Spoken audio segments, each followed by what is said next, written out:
you hear what I was playing, Lane? I didn't think it was polite to listen, sir. I'm sorry for that, for your sake. I don't play accurately. Anyone can play accurately. But I play with a wonderful expression. As far as the piano is concerned, sentiment is my forte. I keep science for life. Yes, sir. And speaking of science for life, have you got the cucumber sandwiches cut for Lady Bracknell? Yes, sir. Oh, by the way, Lane, I see from your book on Thursday night, when Lord Shorman and Mr. Worthing were dining with me, 8 bottles of champagne are entered as have been consumed. Yes, sir. 8 bottles and a pint. Why is it that at a bachelor's establishment, the servants invariably drink the champagne? I ask for merely information. I attribute it to the superior quality of the wine that is served, sir. I have often observed that in married households, the champagne is rarely of the first-rate type. Good heavens! Is marriage so demoralizing as that? I believe it is a very pleasant state, sir. I have not very little experience with it myself for the present. I've only been married once, and that was a consequence of a misunderstanding between myself and a very young person. I don't know that I am much interested in your family life, Lane. No, sir, it's not very interesting. I never think of it much myself. Very natural, I'm sure. That will do, Lane. Thank you. Thank you, sir. Lane's views on marriage seem somewhat lax. Really, if the lower orders don't set a good example, what on earth is the use of them? They seem, as a class, to have absolutely no sense of moral responsibility. Mr. Ernest Worthing. How are you, my dear Ernest? What brings you up to town? Oh, pleasure, pleasure. What else should bring one anywhere? Eating as usual, I see, Algy. I believe it is customary in good society to take on some light refreshments at 5 o'clock. Where have you been since Thursday? In the country. What on earth do you do there? Well, one is in town, one amuses oneself. When one is in the country, one amuses other people. It is excessively boring. And who are the people you amuse? Oh, neighbors. Got nice neighbors in your part of Shropshire? Perfectly horrid. Never speak to one of them. How immensely you must amuse them. By the way, Shropshire is your county, is it not? Shropshire? Yes, of course. Hello, why all these cups here? Why the cucumber sandwiches? Why such reckless extravagance in one so young? Who is coming to tea? Oh, merely Aunt Augusta and Gwendolen. How perfectly delightful. Yes, that is all very well, but I'm afraid Aunt Augusta won't quite approve of you being here. May I ask why? My dear fellow, the way you flirt with Gwendolen is perfectly disgraceful. It's almost as bad as the way Gwendolen flirts with you. I'm in love with Gwendolen. I've come up to town expressly to propose to her. I thought you had come up for pleasure. I call that business. How utterly unromantic you are. I really don't see anything romantic in proposing. It is very romantic to be in love, but there is nothing romantic about a definite proposal. Why, one may be accepted, one usually is, I believe, then the excitement is all over. The very essence of romance is uncertainty. If I ever get married, I certainly think I'll try to forget the facts. I have no doubt about that, dear Algy. Those divorce courts were specifically invented for people whose memories are so curiously constituted. Oh, there is no use speculating on subject. Divorces are made in heaven. Oh, please don't touch the cucumber sandwiches. They are ordered specifically for Aunt Augusta. Well, you've been eating them all the time. That is quite a different matter. She is my aunt. Now, have some bread and butter. The bread and butter is for Gwendolen. Gwendolen vowed to bread. And very good bread and butter it is, too. Well, my dear fellow, you need not eat as if you were going to eat at all. You behave as if you were married to her already. You are not married to her already, and I don't think you ever will be. Why on earth do you say that? Well, in the first place, girls never marry men they flirt with. Girls don't think it right. Oh, that is nonsense. It isn't. It's the great truth. It accounts for the extraordinary number of bachelors that one sees all over the place. In the second place, I don't give my consent. Your consent? My dear fellow, Gwendolen is my first cousin. And before I allow you to marry her, you'll have to clear up the whole question of Cecily. Cecily? What on earth do you mean? What do you mean by Cecily, Algy? I don't know anyone by the name of Cecily. Yes, sir? Bring me the cigarette case Mr. Worthing left in the smoke room the last time he dined here. Yes, sir. Do you mean to say that you've had my cigarette case all this time? I wish to goodness you'd let me know. I've been writing frantic letters to Scotland Yard about it, and I've very nearly offered a large reward. Well, I wish you would offer one. I happen to be more than usually hard up. Well, there's no good offering a large reward now that the thing is found. I think that is rather mean of you to say. Now,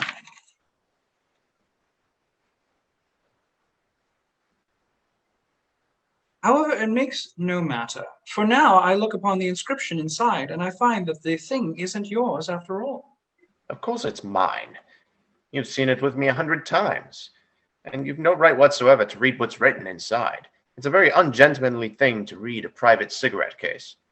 Oh, how absurd it is to have a hard and fast rule about what one should read and what one shouldn't.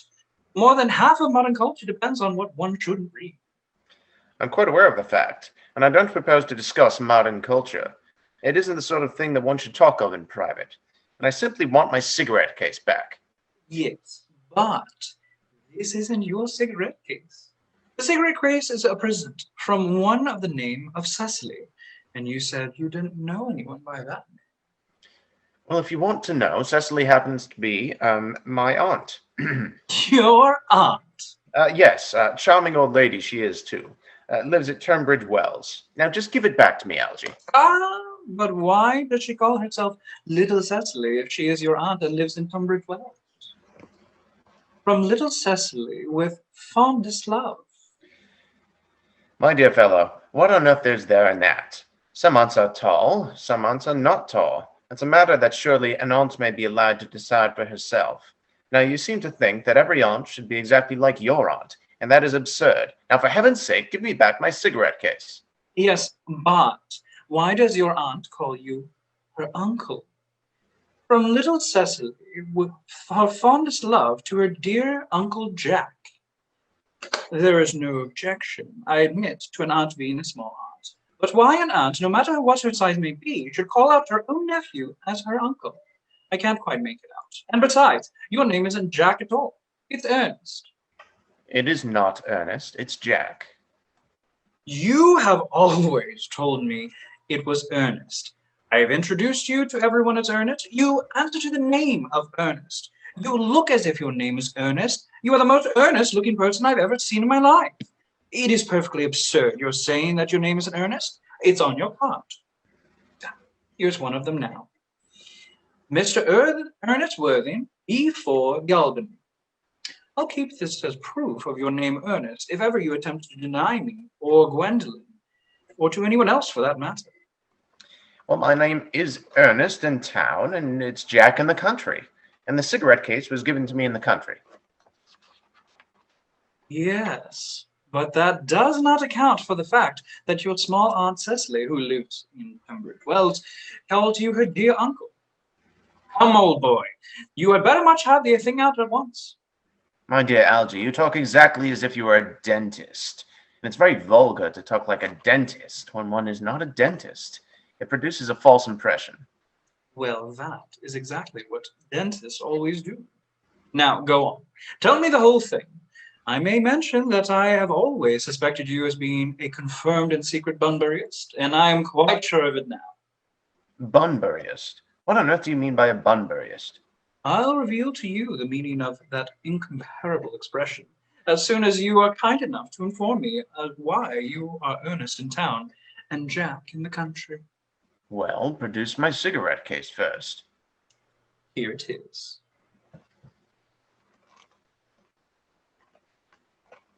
Now, produce your explanation and pray make it improbable. My dear fellow, there's nothing improbable about my explanation at all. In fact, it's perfectly ordinary. You see, old Mr. Thomas Cardew, who adopted me, when I was a little boy, made me in his will the guardian of his granddaughter, Miss Cecily Cardew. And Cecily, who addresses me as her uncle from motives of respect that you could not possibly appreciate, lives at my place in the country under the charge of her admirable governess, Miss Prism. Where is the place in the country, by the way? That is nothing to you, dear boy. You're not going to be invited, and I may tell you candidly that the place is not in Shropshire. I suspected that, my dear fellow. I have bumbered all over Shropshire on 2 separate occasions. Now, go on. Why are you Ernest in town and Jack in the country? My dear Algy, I don't know whether you'll be able to understand my real motives. You're hardly serious enough. Now, when one is placed in the position of guardian, one has to adopt a very high moral tone on all subjects, and it's one's duty, in fact, to do so. And as a high moral tone can hardly be said to conduce very much to either one's health or one's happiness, in order to get up to town, I have always pretended to have a younger brother by the name of Ernest, who lives in the Albany, and gets into the most dreadful scrapes. Now that, my dear Algy, is the whole truth, pure and simple. The truth is rarely pure and never simple. Modern life would be very tedious if it were either, and a modern literature a complete impossibility. And that wouldn't be at all a bad thing. Literary criticism is not my forte, my dear. Don't try it. You should leave that to people who haven't been at university. They do it so well in the daily papers. What you really are is a Bunburyist. I was quite right in saying you are a Bunburyist. You are one of the most advanced Bunburyists I know. What on earth do you mean? You invented a very useful younger brother called Ernest, in order that you may be able to come up to town as often as you like. I have invented an invaluable permanent invalid called Bunbury, in order that I may be able to go down into the country whenever I choose. Bunbury is perfectly invaluable. If it wasn't for Bunbury's extraordinary bad health, for instance, I wouldn't be able to dine with you at Willis tonight, for I have been really engaged to Aunt Augusta for more than a week. I haven't asked you to dine with me anywhere tonight. I know, and you are absolutely careless about sending out invitations. It's very foolish of you. Nothing annoys people so much as not receiving invitations. You had much better dine with your Aunt Augusta. I haven't the smallest intention of doing anything of the kind. To begin with, I dined with there on Monday, and once a week is quite enough to dine with one's own relations. In the second place, whenever I do dine there, I am always treated as a member of the family, and sent down with either no women at all, or 2. In the third place, I know perfectly well whom she will place me next to tonight. She will place me next to Mary Farquhar, who always flirts with her own husband across the dinner table. And that is not very pleasant. Indeed, it is not even decent. And that sort of thing is enormously on the increase. The amount of women in London who flirt with their own husbands is perfectly scandalous.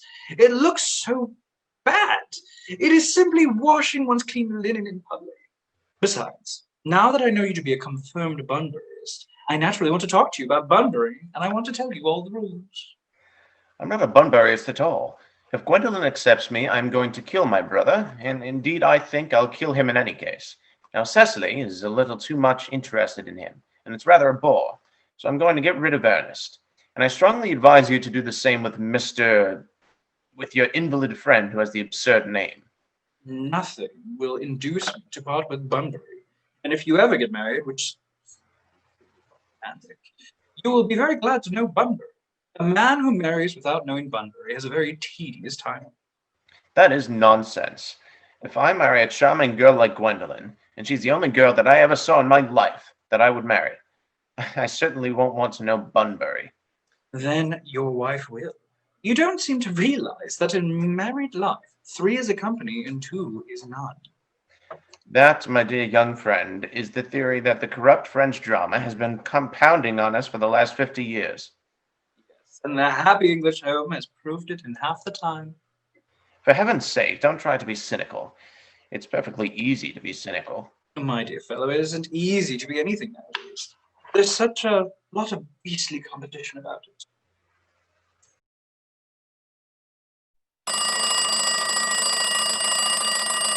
Ah, that must be Aunt Augusta. When relatives or creditors ever ring the Wagner Manor, now if I get her out of the way for 10 minutes or so that you can have an opportunity for proposing to Gwendolen. May I dine with you tonight at Willie's? I suppose so, if you really want to. Yes, but you must be serious about it. I hate people who are not serious about meals. So, shallow.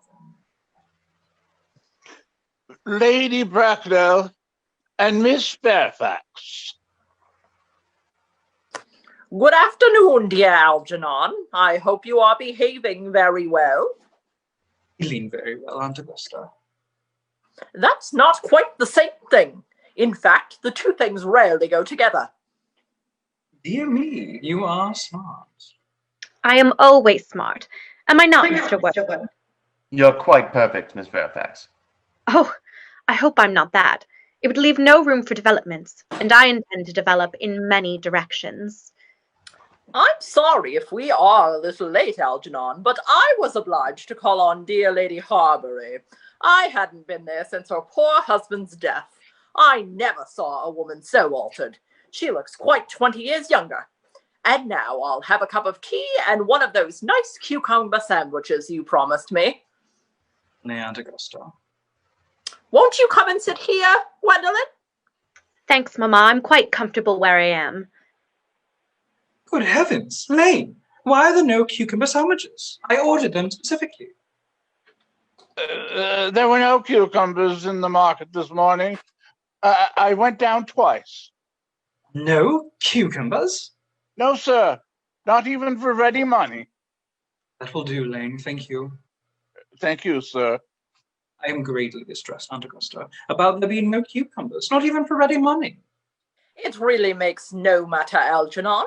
I've had some crumpets with Lady Hawksby, who seems to me to be living entirely for pleasure now. I hear her hair has gone quite gold from grief. It certainly has changed color. From what cause of course, I cannot say. Thank you. I have quite a treat for you tonight, Algernon.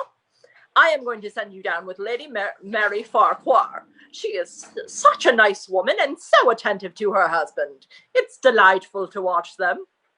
I am afraid, Aunt Augusta, I shall have to give up the pleasure of dining with you tonight after all. I hope not, Algernon. It would put my table completely out. Your uncle would have to dine upstairs. Fortunately, he is accustomed to that. It is a great bore, and I need hardly say, a terrible disappointment to me. But the fact is, I have just had a telegram to say that my poor friend Bunbury is very ill again. They seem to think I should be with him.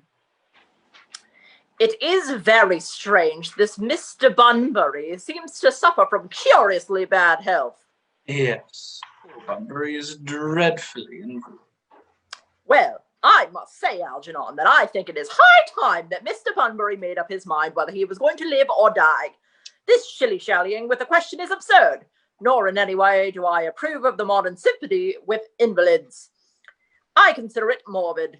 Illness of any kind is hardly a thing to be encouraged in others. Health is the primary duty of life. I am always telling that to your poor uncle, but he never seems to take much notice as far as any improvement in his ailment goes. I should be much obliged if you would ask Mr. Bunbury from me to be kind enough to not have a relapse on Saturday, for I rely on you to arrange my music for me. It is my last reception, and one wants something that will encourage conversation, particularly at the end of the season when everyone has practically said whatever it is that they had to say, in which, in most cases, was probably not much. I'll speak to Bunbury, Aunt Augusta, if he is still conscious. And I think I can promise you he'll be all right by Saturday. Of course, the music is a great difficulty. You see, if one plays good music, people don't listen. And if one plays bad music, people don't talk. but I'll run over the program I've drawn out. If you will kindly come into the next room for a moment. Thank you, Algernon. It is very thoughtful of you. I'm sure that the program will be delightful after a few expectations. French songs I cannot possibly allow. People always seem to think that they are improper and either look shocked, which is vulgar, or laugh, which is worse. But German sounds a thoroughly respectable language, and indeed, I believe it so. Gwendolen, you will accompany me? Certainly, Mamma. Charming day it has been, Miss Fairfax. Pray don't talk to me about the weather, Mr. Worthing. Whenever people talk to me about the weather, I always feel quite certain that they mean something else, and that makes me so nervous. Well, I do mean something else. I thought so. In fact, I am never wrong. And I'd like to be allowed to take advantage of Lady Bracknell's temporary absence. I would certainly advise you to do so. Mamma has a way of coming back suddenly into a room that I have often had to speak to her about. Miss Fairfax, ever since I met you, I've admired you more than any girl that I've ever met since, well, I met you. Yes, I'm quite well aware of the fact, and I often wish that in public, at any rate, you had been more demonstrative. For me, you've always had an irresistible fascination. From even before I met you, I was far from indifferent to you. We live, as I hope you know, Mr. Worthing, in an age of ideals. The fact is constantly mentioned in the more expensive monthly magazines, and has reached the provincial pulpits, I am told. And it has always been my ideal to love someone of the name of Ernest. There's something in that name that inspires absolute confidence. From the moment Algernon first mentioned to me that he had a friend called Ernest, I knew that I was destined to love you. You really love me, Gwendolen. Passionately. Darling, you don't know how happy you've made me. My own Ernest. But you don't really mean to say that you couldn't love me if, say, my name wasn't Ernest. But your name is Ernest. Well, yes, I know it is, but supposing it was something else, do you mean to say that you couldn't love me then? That is clearly a metaphysical speculation, and like most metaphysical speculations, has very little reference at all to the actual facts of real life as we know them.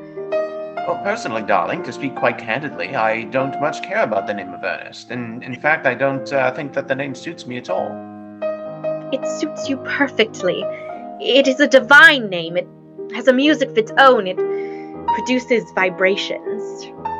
Well, really, Gwendolen, I must say that I think there are lots of other much nicer names. I think that Jack, for example, is a very charming name. Jack? No, there is very little music in the name Jack, if any at all indeed. It does not thrill. It produces absolutely no vibrations. I have known several Jacks, and they all, without exception, were more than usually plain. Besides, Jack is a notorious domesticity for John, and I pity any woman who is married to a man called John. She would probably never be allowed to know the entrancing pleasure of a single moment's solitude. No, the only really safe name is Ernest. Gwendolen, I must get christened at once.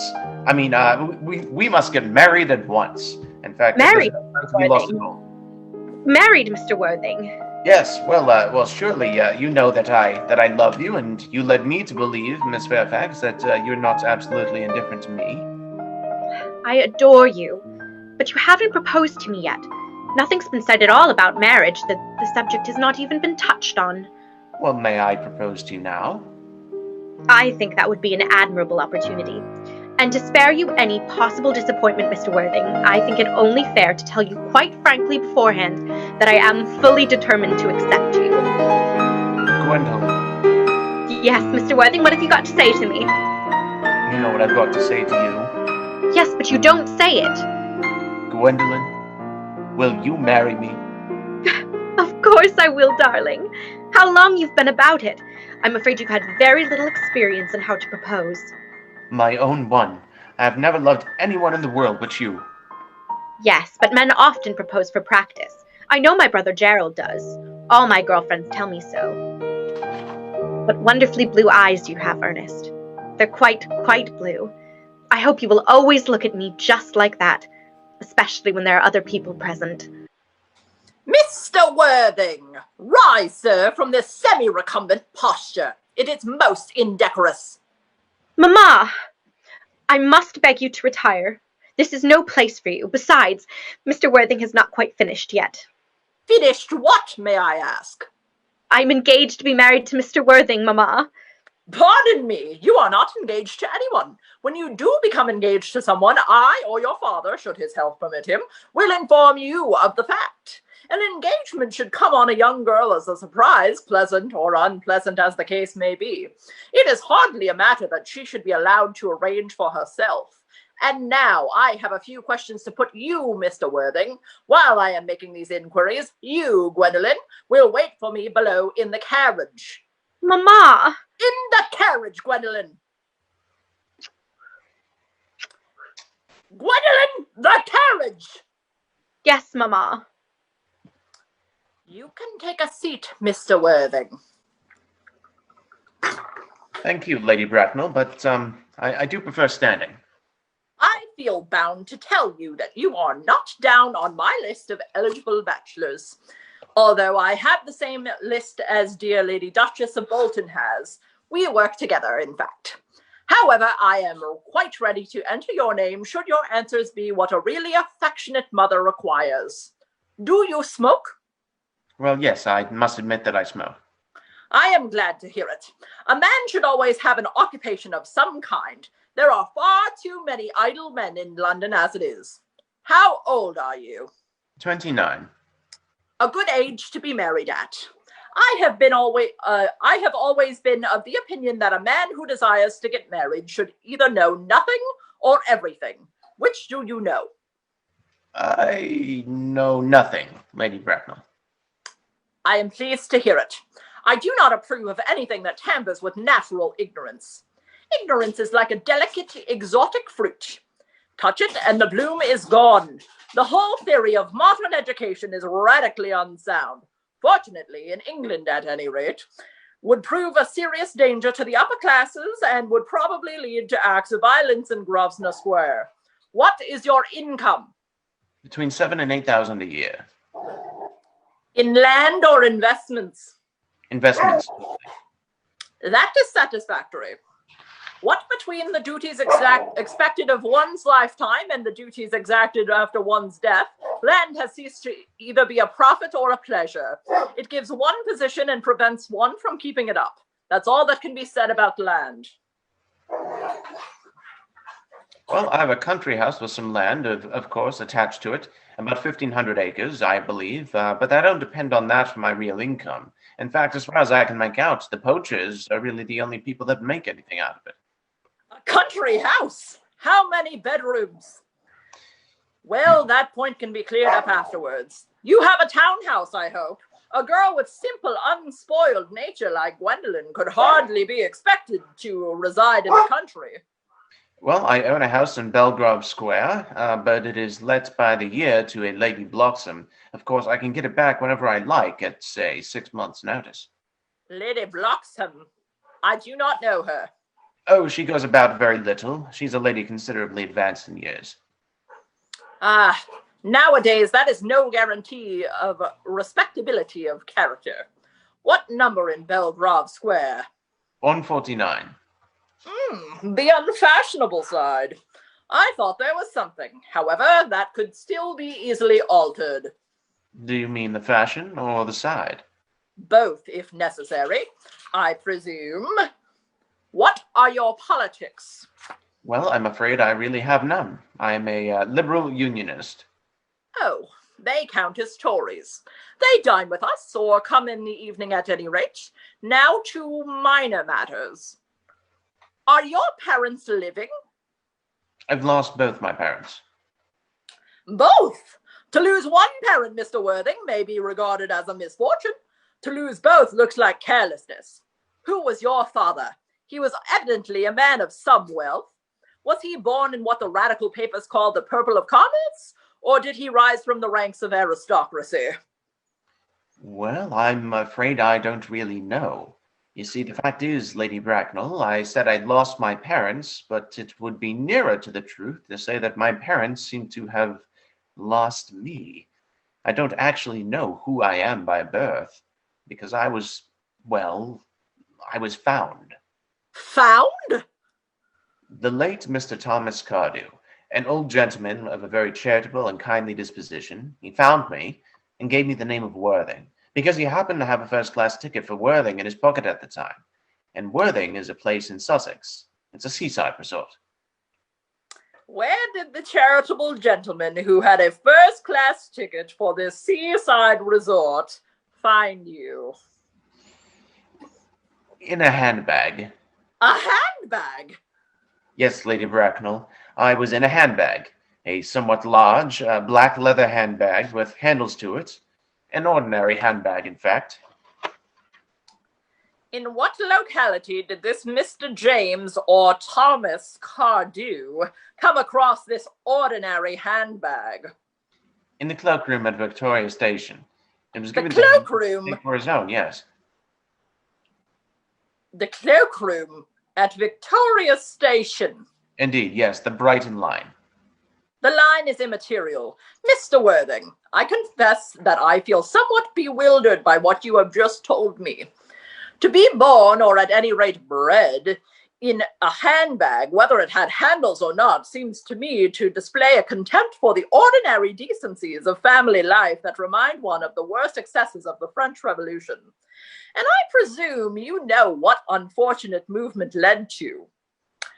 As far as the particular locality in which the handbag was found, a cloakroom at a railway station might serve to conceal a social indiscretion, has probably, indeed, been used for that purpose before now, but it could hardly be regarded as an assured basis for a recognized position in a good society.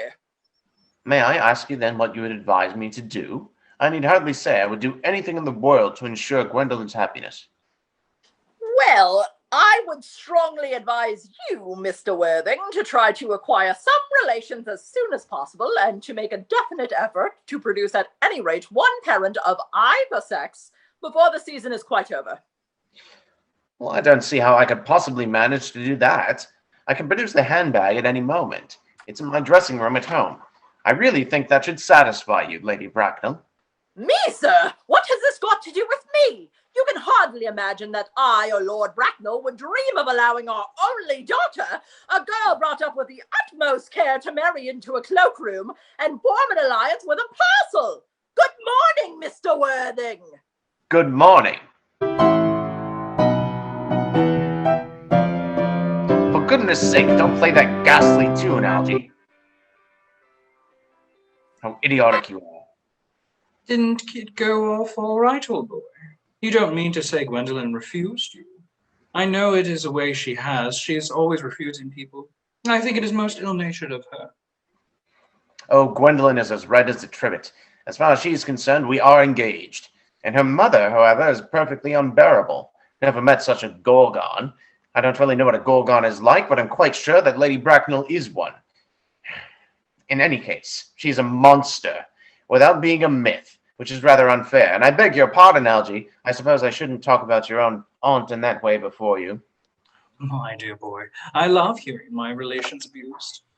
It is the only thing that makes me put up with them at all. Relations are simply a tedious pack of people who haven't got the remotest knowledge of how to live, nor the smallest instinct about when to die. Oh, that is nonsense. It isn't. Well, I won't argue about the matter. You always want to argue about things. That is exactly what things were originally made for. Upon my word, if I thought that, I'd shoot myself. You don't think there's any chance, Algie, of Gwendolen becoming like her mother in about 150 years, do you? All women become like their mothers. That is the tragedy. No man does, and that's his.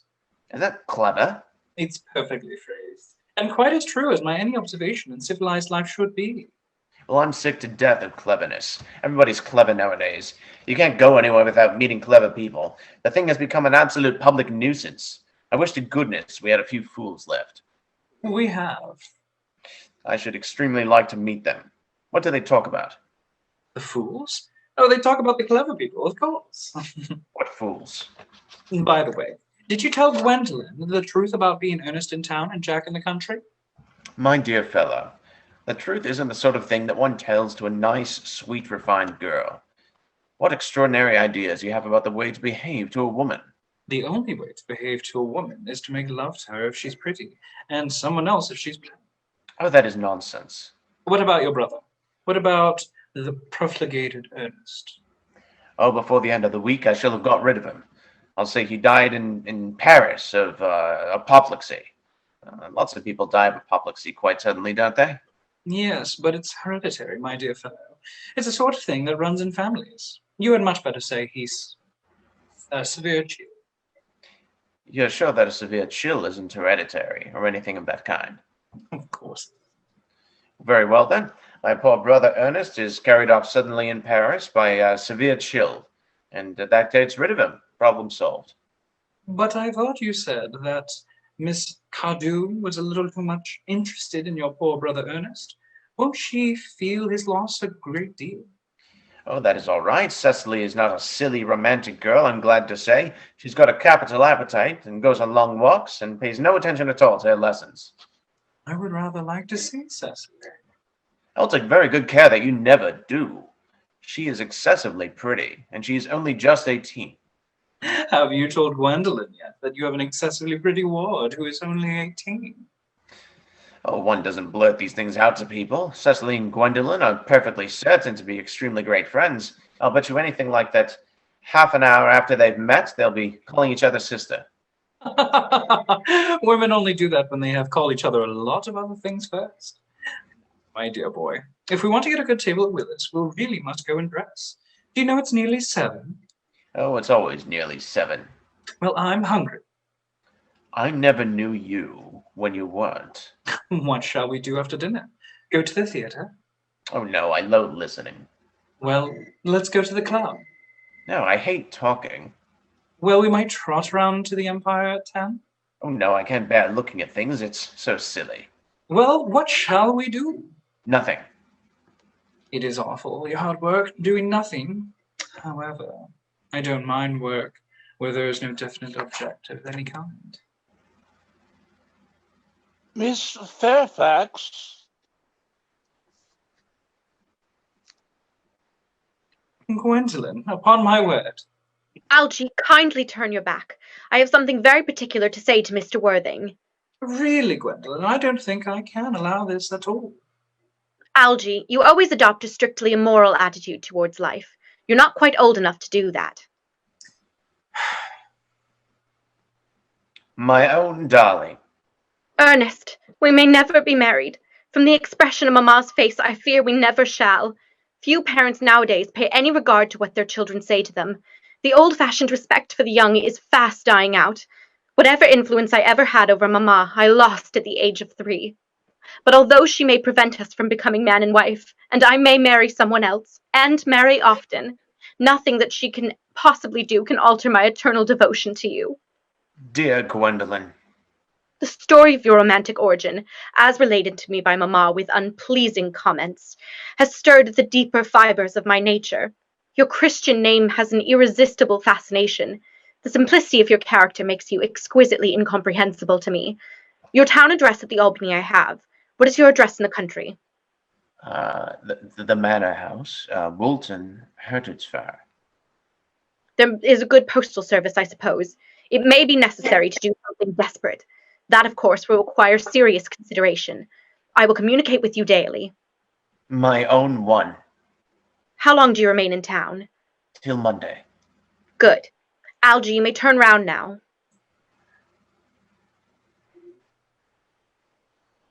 Thanks, I've turned round. You may also ring the bell. You will let me see you to your carriage, my own darling? Certainly.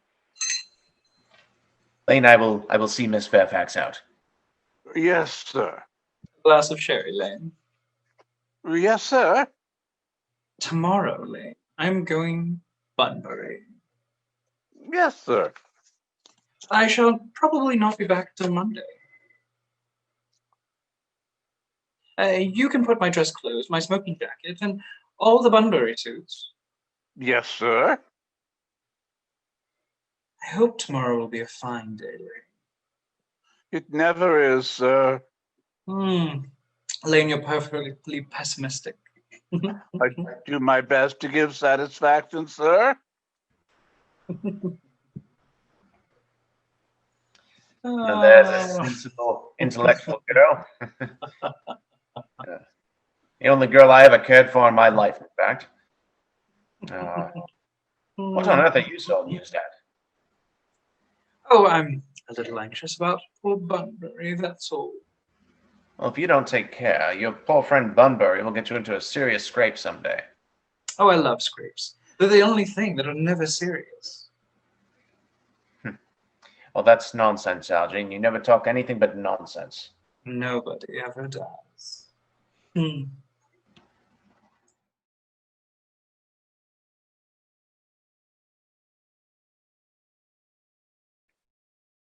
Cecily? Cecily!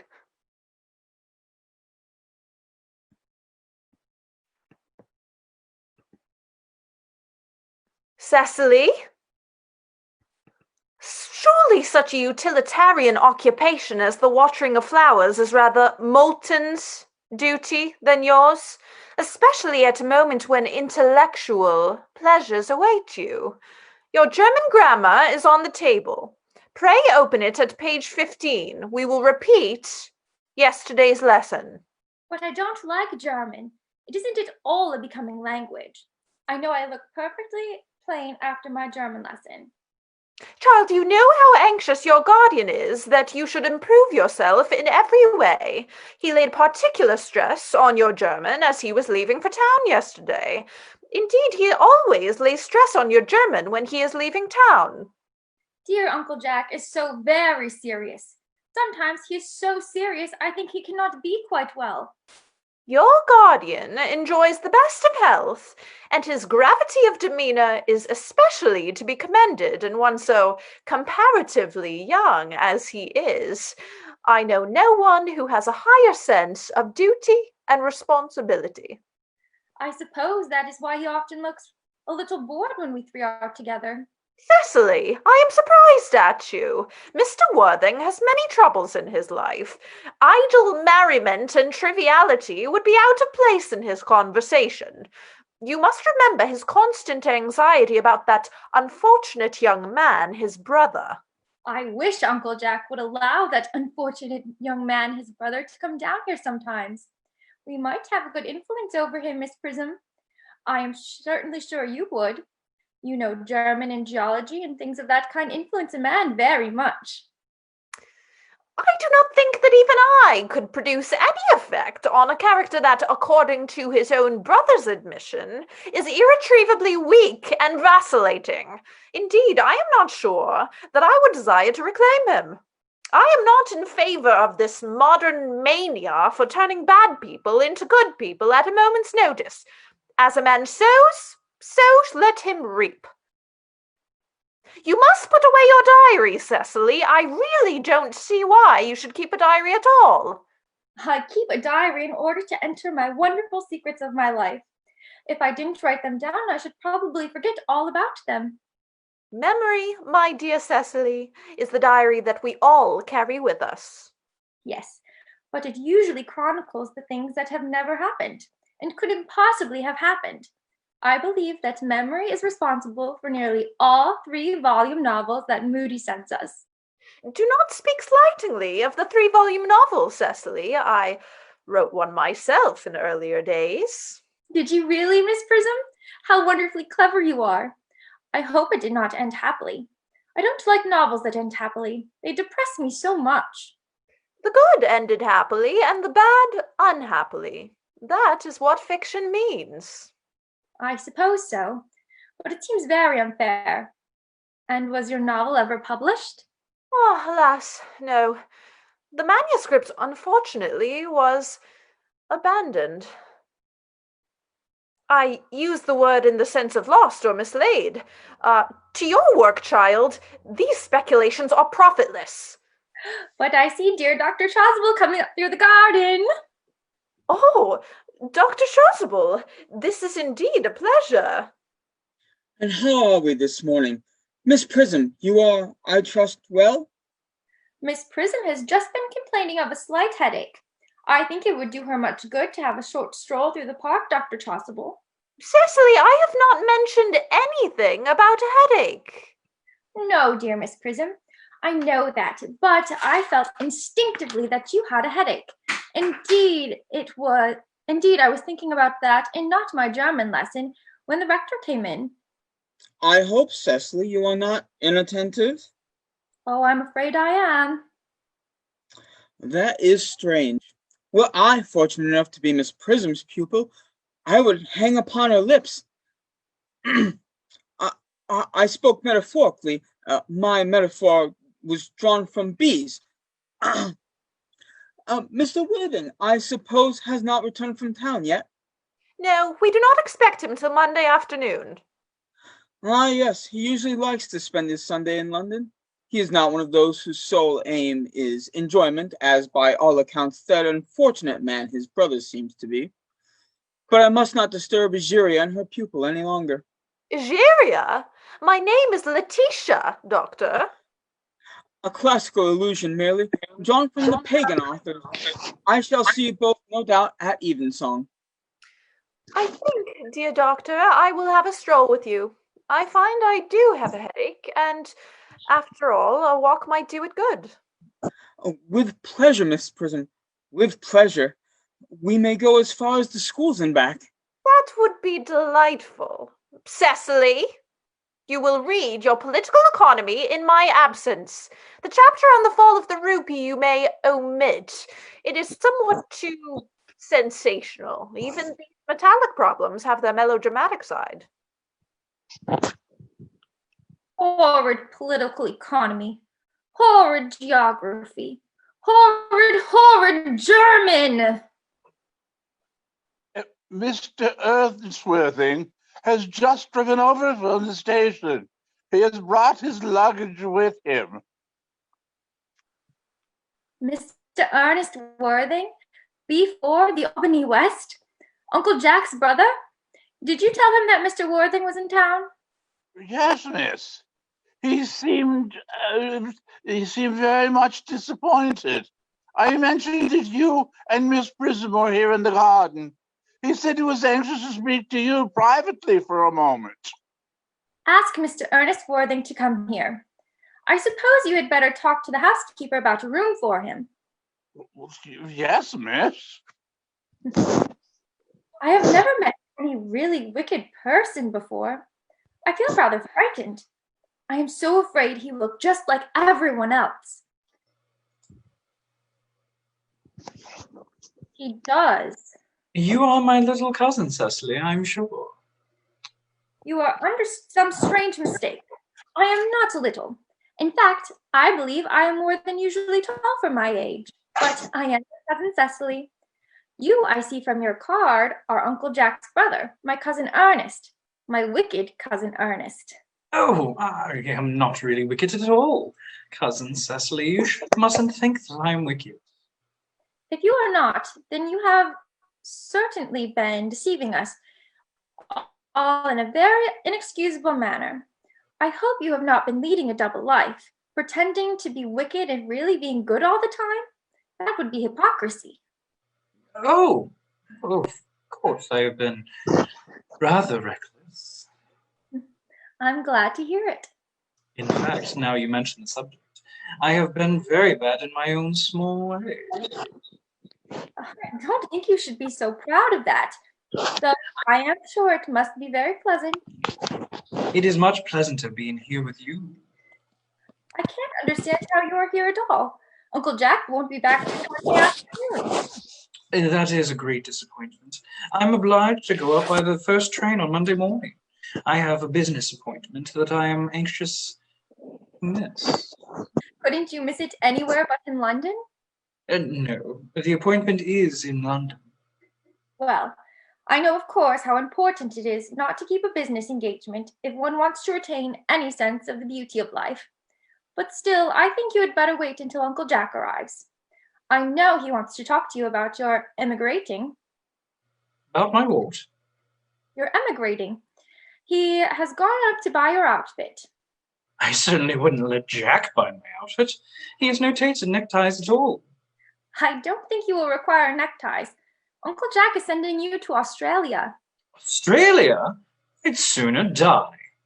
Well, he said at dinner on Wednesday night that you would have the choice between this world, the next world, and Australia. Oh, well, the accounts I have received of Australia and the next world are not particularly encouraging. This world is good enough for me, Cousin Cecily. Yes, but are you good enough for it? I'm afraid I'm not that. That is why I want you to reform me. You might make me your mission, if you don't mind, Cousin Cecily. I'm afraid I have no time this afternoon. Well, would you mind my reforming myself this afternoon? It is rather quixotic of you, but I think you should try. I will. I feel better already. You are looking a little worse. That is because I'm hungry. How thoughtless of me. I should have remembered that when one is going to lead an entirely new life, one requires regular and wholesome meals. Won't you come in? Thank you. Might I have a buttonhole first? I never have an appetite unless I have a buttonhole first. A macchiato? No, I'd sooner have a pink rose. Why? Because you are like a pink rose, Cousin Cecily. I don't think it can be right for you to talk to me like that. Miss Prism never says such things to me. And then Miss Prism is a short-sighted old lady. You are the prettiest girl I ever saw. Miss Prism says that all good looks are a snare. They are a snare that every sensible man would like to be caught in. Oh, I don't think I would care to catch a sensible man. I shouldn't know what to talk to him about. You are too much alone, Dr. Chasuble. You should get married. A misanthrope I can understand. A womanthrope, never. Believe me, I do not deserve so neologistic a phrase. The precept as well as the practice of the primitive church was distinctly against matrimony. That is obviously the reason why the primitive church has not lasted up to the present day. And you do not seem to realize, dear doctor, that by persistently remaining single, a man converts himself into a permanent public temptation. Men should be more careful. This very celibacy leads weaker vessels astray. But is a man not equally attractive when married? No married man is ever attractive except to his wife. And often I'm told, not even to her. That depends on the intellectual sympathies of the woman. Maturity can always be depended on. Ripeness can be trusted. Young women are green. I spoke horticulturally. My metaphor was drawn from fruits. But where is Cecily? Perhaps she followed us to the schools.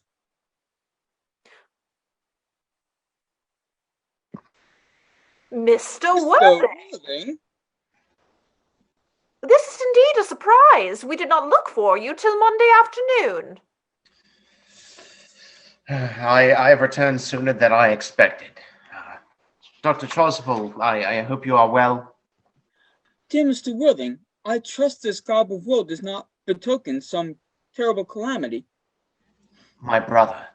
More shameful debts and extravagance?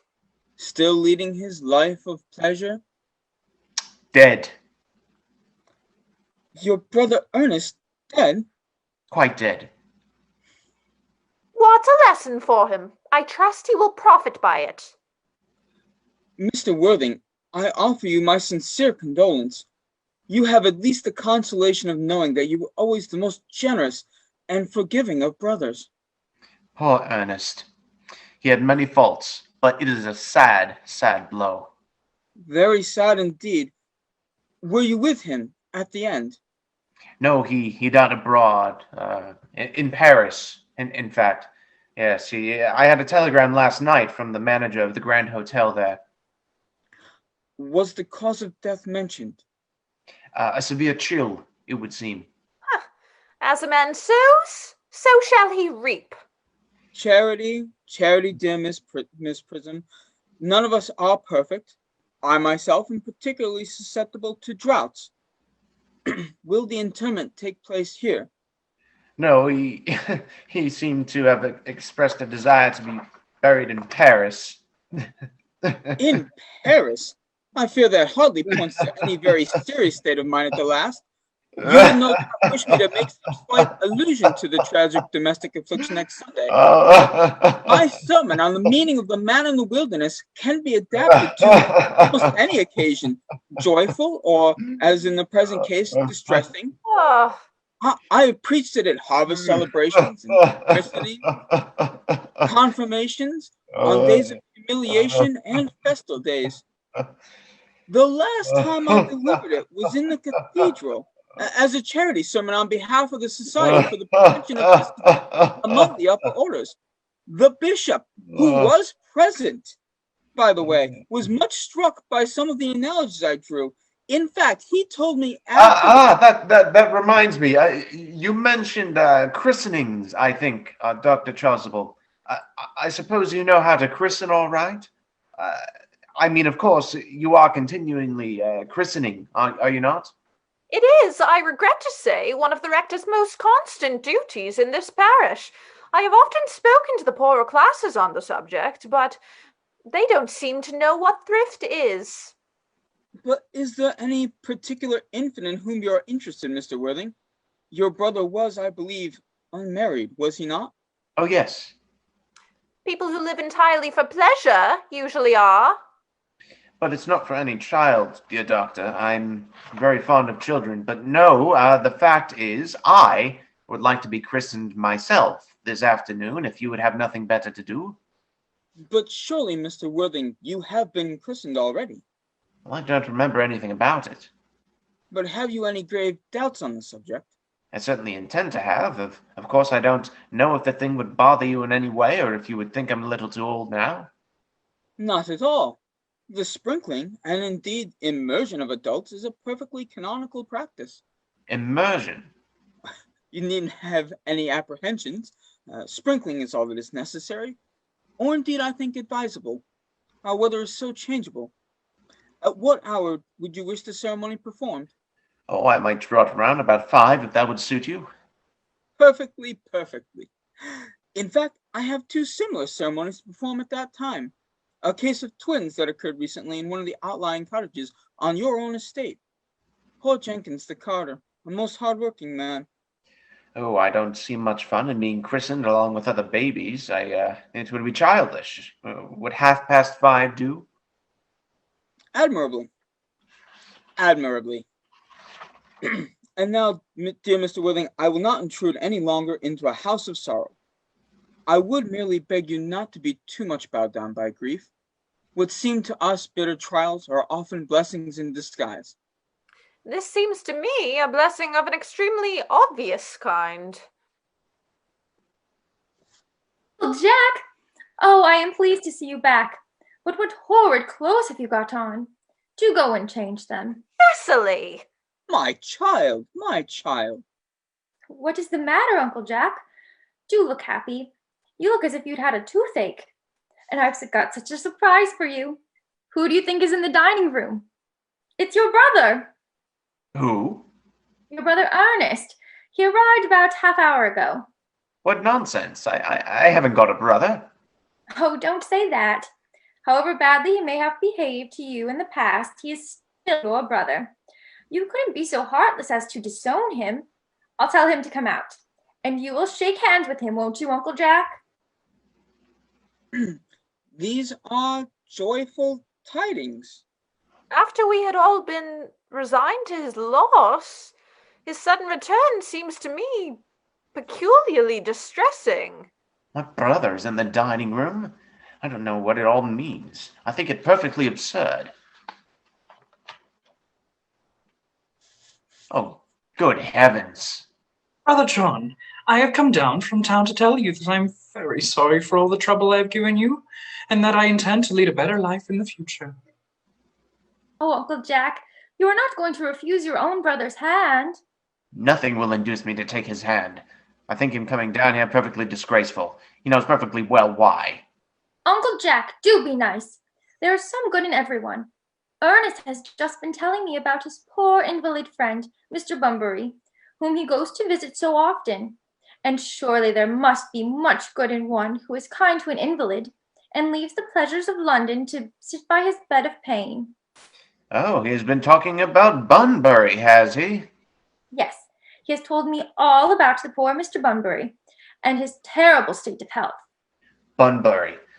Well, I won't have him talk to you about Bunbury or about anything else. It is enough to drive one perfectly frantic. Of course, I admit that the faults were all on my side. But I must say that I think that Brother John's coldness to me is particularly painful. I expected a more enthusiastic welcome, especially considering this is the first time I have come here. Uncle Jack, if you don't shake hands with your brother Ernest, I will never forgive you. Never forgive me? Never, never, never. Well, this is the last time I shall ever do it. It is pleasant, is it not, to see so perfect a reconciliation? I think we might leave the two brothers together. Cecily, you will come with us. Certainly, Miss Prism. My little task of reconciliation is over. You have done a beautiful action today, dear child. We must not be premature in our judgments. I feel very happy. You young scoundrel, Algie. You must get out of this place as soon as possible. I don't allow any Bunburying here. I have put Mr. Ernest's things in the room next to yours, sir.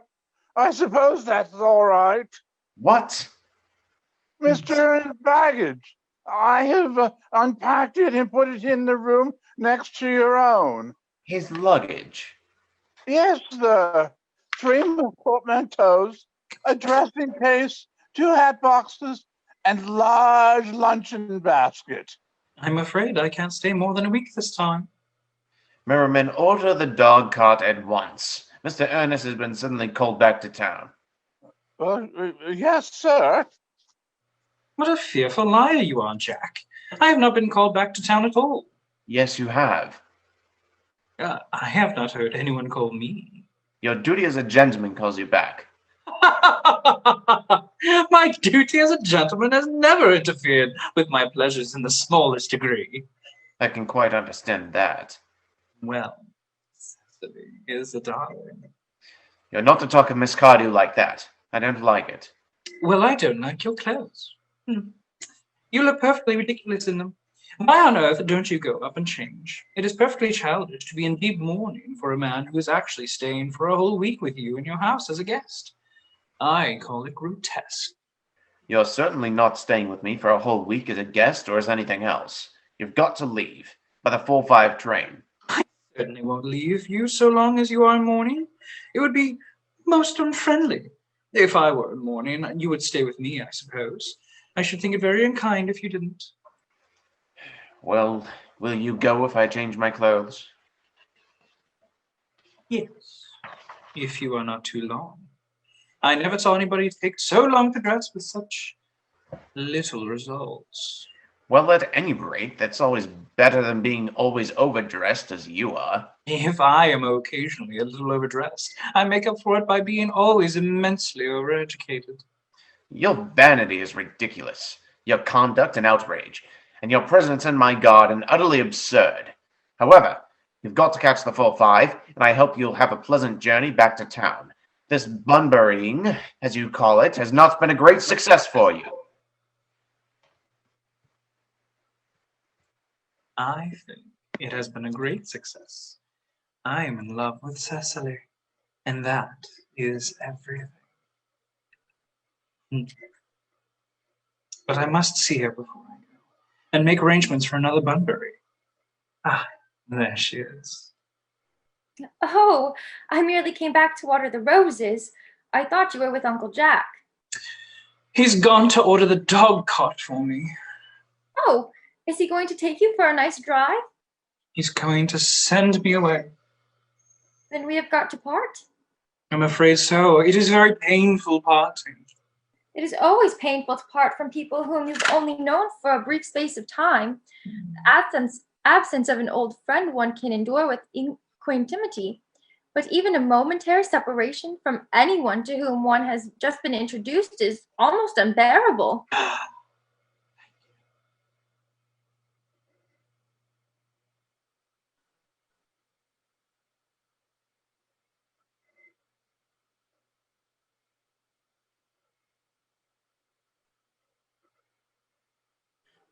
You know, I've never known a Merriman to take this long to get a dog card. I know.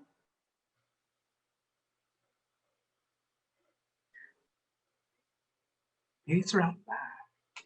Maybe. Well, maybe it could wait for 5 minutes.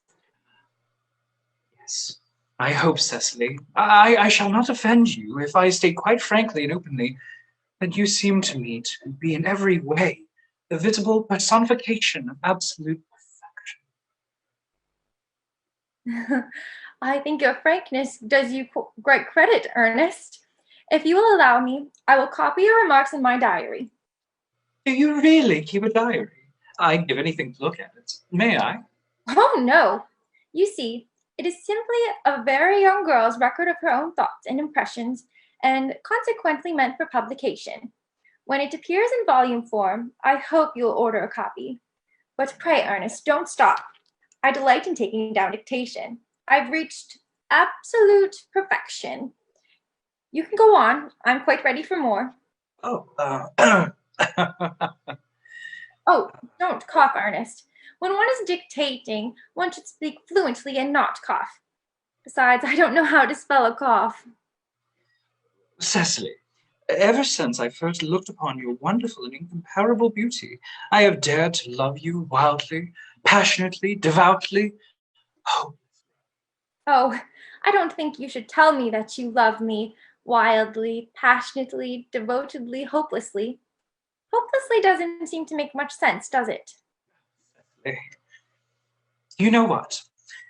I'm going to tell the Merriman to come round next week at the same hour. Uncle Jack would be very annoyed if he knew you were staying on till next week at the same hour. Oh, I don't care about Jack. I don't care for anybody in the whole world but you. I love you, Cecily. Will you marry me? Won't you? You silly boy, of course. Why, we have been engaged for the last 3 months. Ah, for the last 3 months? Yes, it will be exactly 3 months on Thursday. Ah, but how did we become engaged? Well, ever since dear Uncle Jack first confessed to us that he had a younger brother, who was very wicked and bad, you of course have formed the chief topic of conversation between myself and Miss Prism, and of course a man who is much talked about is always very attractive. One feels there must be something in him after all. I dare say it was foolish of me, but I fell in love with you, Ernest. Darling, and when was the engagement actually settled? On the 14th of February last. Worn out by your entire ignorance of my existence, I was determined to end the matter one way or another, and after a long struggle with myself, I accepted you under that dear old tree here. The next day, I brought you this little ring in your name, and this is the little bangle with the true lover's knot I promised you always to wear.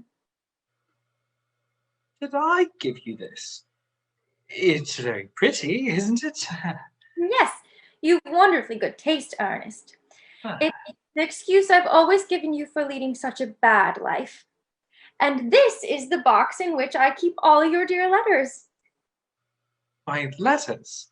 But my own sweet Cecily, I've never written you any letters. You hardly need remind me of that, Ernest. I remember only too well that I was forced to write your letters for you. I wrote always 3 times a week and sometimes oftener. Oh, do let me read them, Cecily. Oh, I couldn't possibly. They would make you far too conceited. The 3 you wrote me after I had broken off the engagement are so beautiful and so badly spelled that even now I can hardly read them without crying a little. But, was our engagement ever broken off? Of course it was. On the 22nd of last March. You can see the entry if you'd like. Today, I broke off my engagement with Ernest. I feel it is better to do so. The weather still continues charming. But, Yes. But why Hold on on earth one did you sec. break it off? What had I done? I had done nothing at all, Cecily. I'm very Hold hurt on, let me indeed to send it. hear you broke it off, particularly when the weather was so charming. It could hardly have been a really serious engagement if it hadn't been broken off at least once. But I forgave you before the week was out. What a perfect angel you are, Cecily. You dear romantic boy. I hope your hair curls naturally, doesn't? Yes, with a little help from others. I'm so glad. You'll never break off our engagement again, Cecily? I don't think I could break it off now that I've actually met you. Besides, of course there is the question of your name. Yes, of course. You must not laugh at me, darling, but it had always been a girlish dream of mine to love someone whose name was Ernest.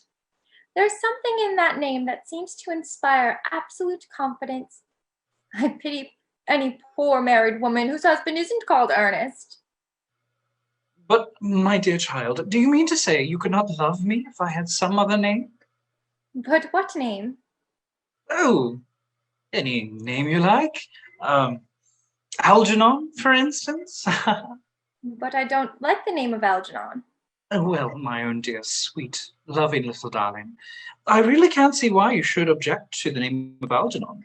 It is not a bad name after all. In fact, it is rather an aristocratic name. Half the chaps who get into bankruptcy court are called Algernon. But seriously, Cecily, if my name was Algie, couldn't you love me? I might respect you, Ernest. I might admire your character, but I fear I should not be able to give you my undivided attention.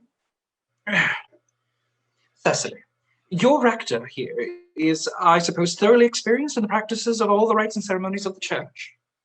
Oh, yes, Dr. Chasuble is a most learned man. He has never written a single book, so you can imagine how much he knows. I must see him at once. On the most important prison. On the most important business. Oh? I shan't be away for more than half an hour.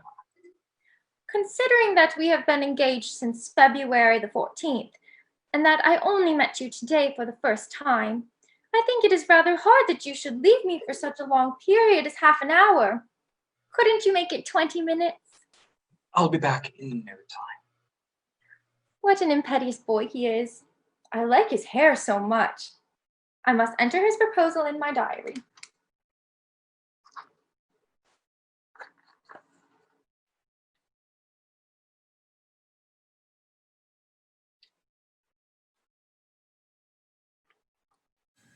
A Miss Fairfax has called to see Mr. Wortham. On very important business, Miss Fairfax states. Oh, Miss Fairfax? I suppose she's one of the many good elderly women who are associated with Uncle Jack in some philanthropic work in London. I don't quite think women who are interested in philanthropic work. I can think forward of them. Pray let me introduce myself to you. I'm Gwendolen Fairfax. Pray let me introduce myself to you. My name is Cecily Cardew. What a very sweet name. Something tells me we're going to be great friends. I like you already more than I can say. My first impressions of people are never wrong.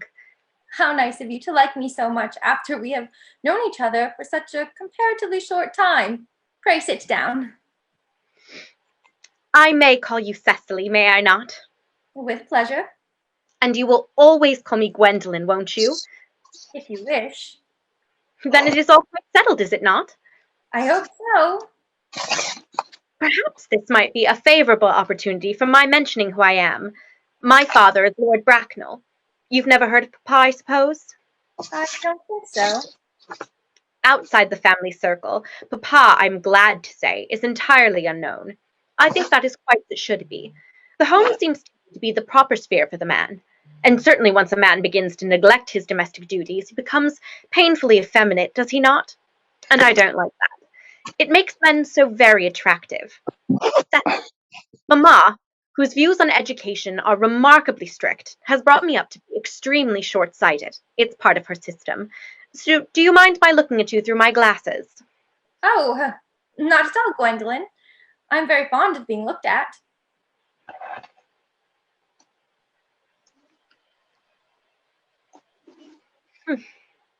You're here on a short visit, I suppose? Oh no, I live here.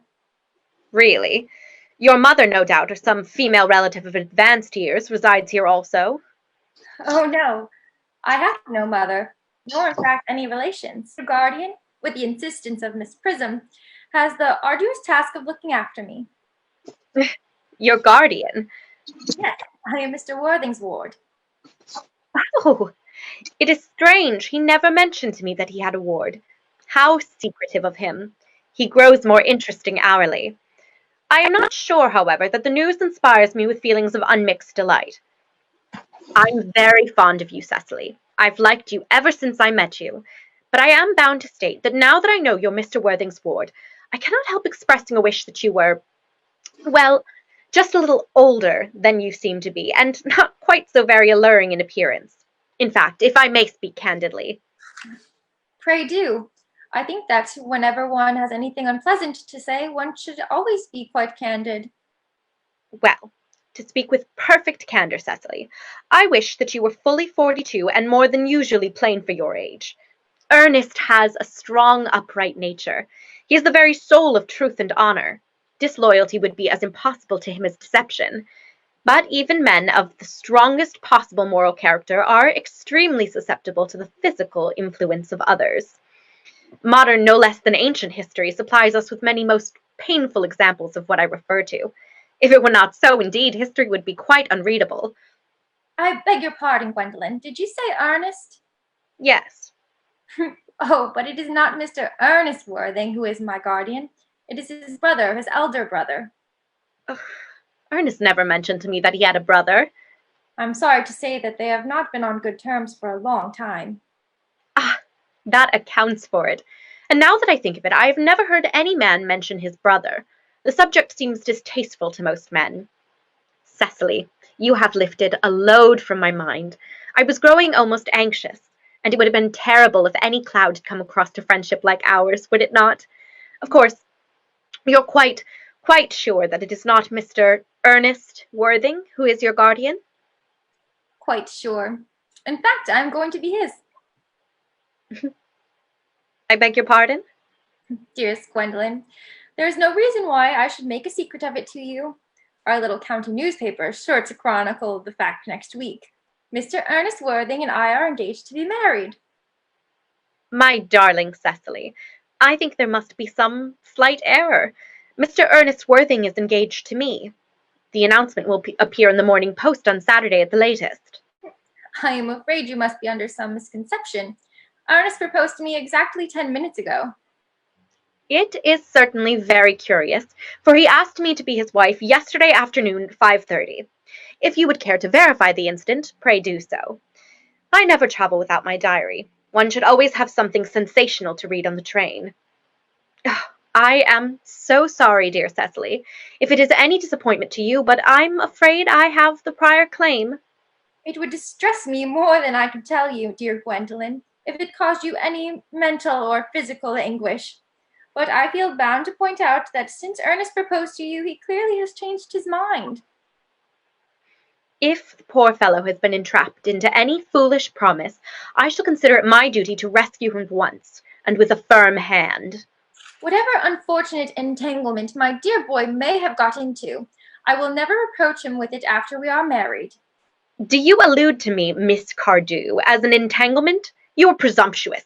On an occasion of this kind, it becomes more than a moral duty to speak one's mind. It becomes a pleasure. Do you suggest, Miss Fairfax, that I entrapped Ernest into an engagement? How dare you?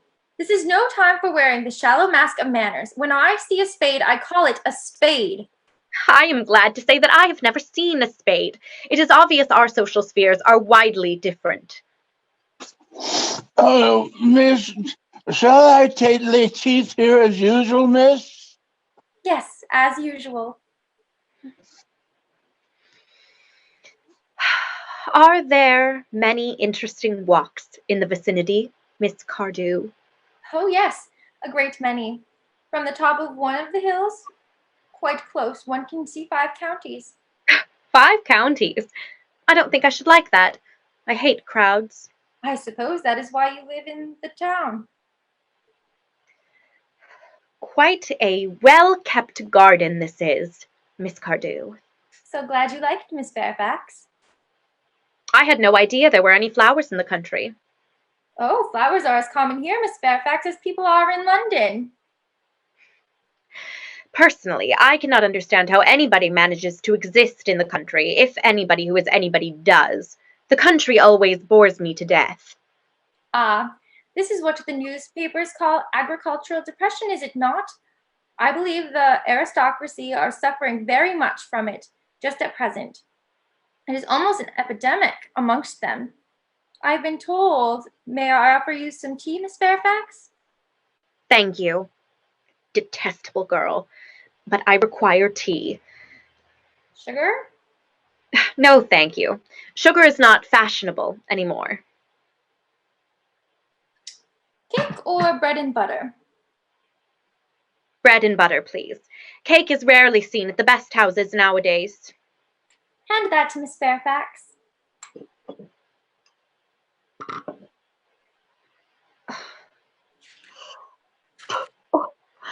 You have filled my tea with lumps of sugar, and though I asked most distinctly for bread and butter, you have given me cake.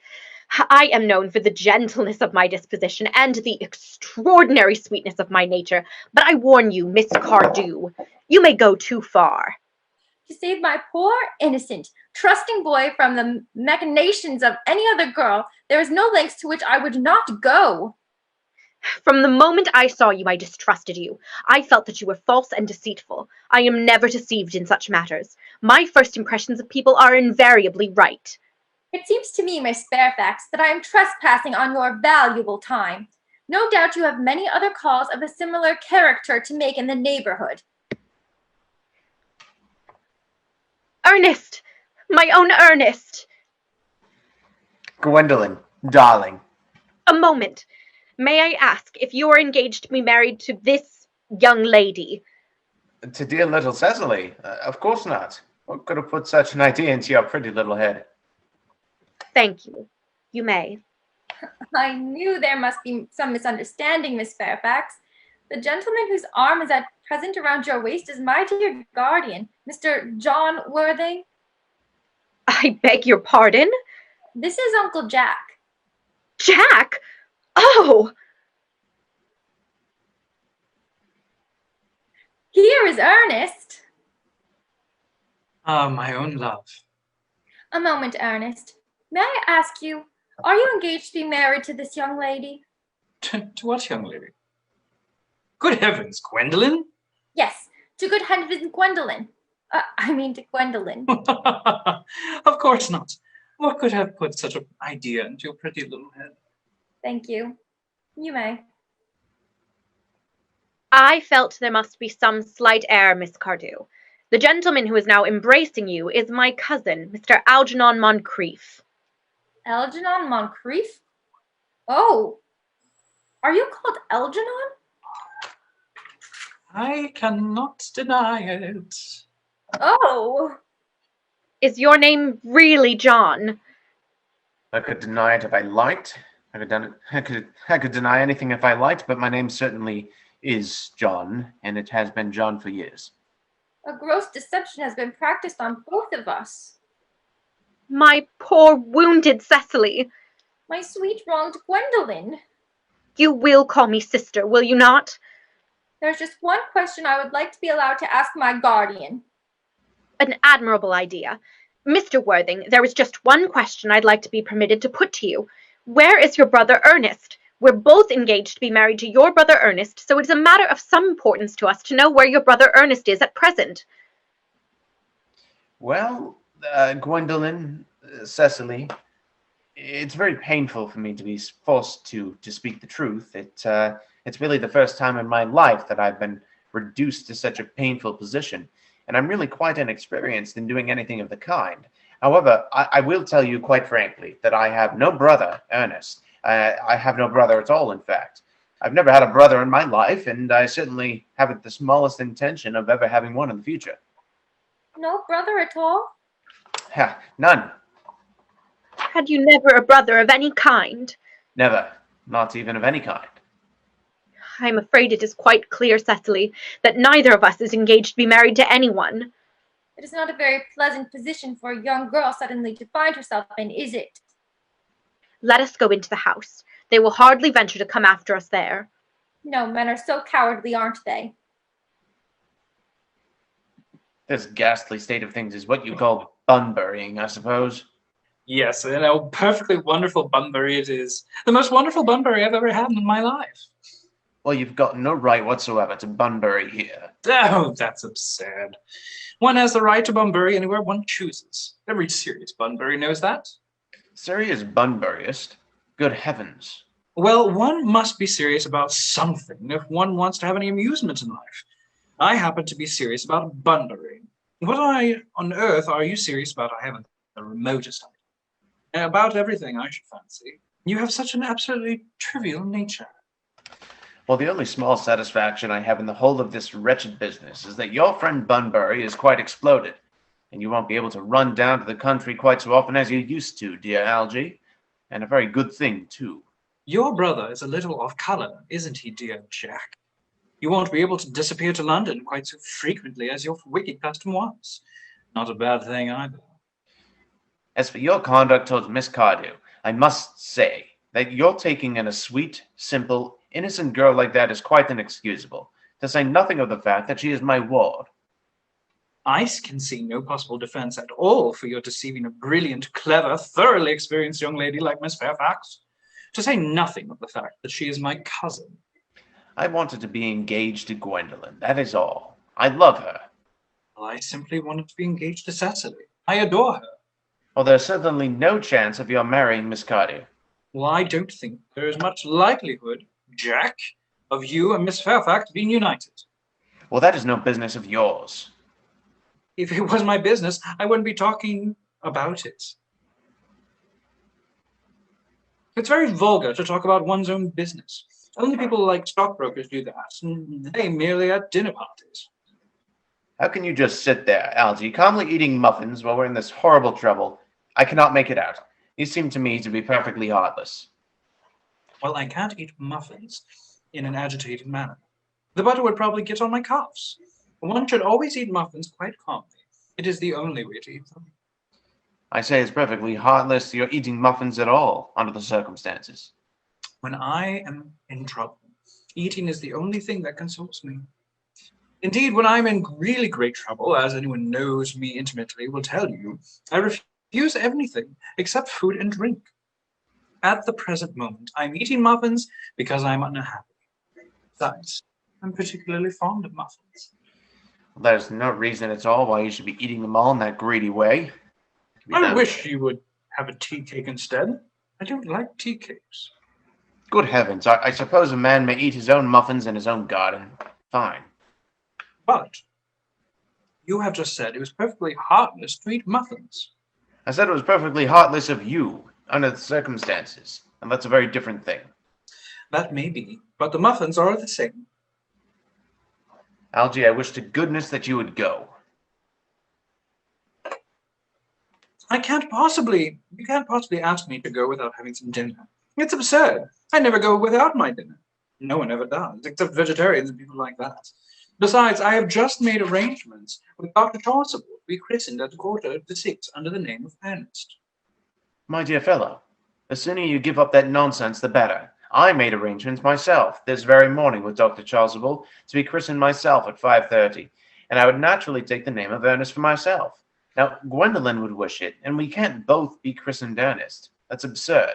Now, besides, we have the perfect right. You know, I do. I have the right to be christened if I like, and there's no evidence at all that I've ever been christened by anybody. I should think it extremely probable that I never was, in fact, and so does Dr. Chasuble. So it's entirely different in your case. You have been christened already. Yes, but I have not been christened for years. Yes, but you have been christened. That's the important thing. Quite so. I know my constitution can stand it. If you are not quite sure about your ever having been christened, I must say I think it's rather dangerous you're venturing on it now. It might make you very unwell. You can hardly have forgotten that someone very closely connected with you was nearly carried off this week in Paris by a severe chill. Yes, but you said yourself that a severe chill is not hereditary. It usen't. I know, but I dare say it is now. Science is always making wonderful improvements in things. Oh, that is nonsense, and you're always talking nonsense. You are at the muffins again. I wish you wouldn't. There's only 2 left. I told you I was particularly fond of muffins. But I hate tea cake. Then why on earth do you allow tea cake to be served for your guests? Ideas of hospitality you have. Algernon, I've already told you to go. I don't want you here. Why don't you go? I haven't quite finished my tea yet, and there's still 1 muffin left.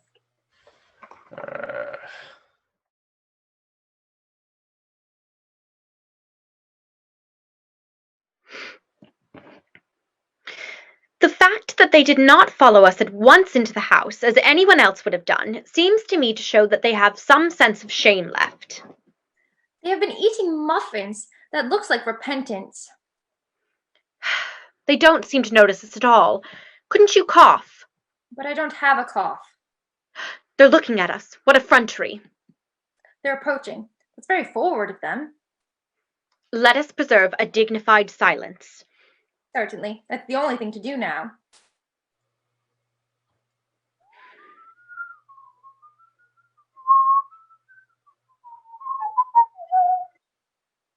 This dignified silence seems to produce an unpleasant effect. A most distasteful one. But we will not be the first to speak. Certainly not.